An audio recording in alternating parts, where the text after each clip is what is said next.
Degradació del litoral i del paisatge interior de les illes. Gran part del litoral d'Eivissa i Formentera ha estat transformat en les últimes dècades per urbanitzacions.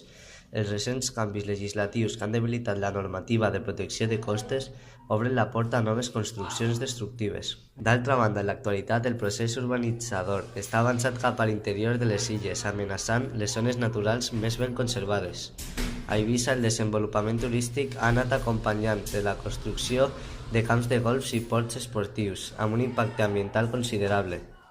Els camps de golf requereixen a més quantitats considerables d'aigua, augmentant la demanda de plantes desalinitzadores, molts contaminants i malbaratadores d'energia.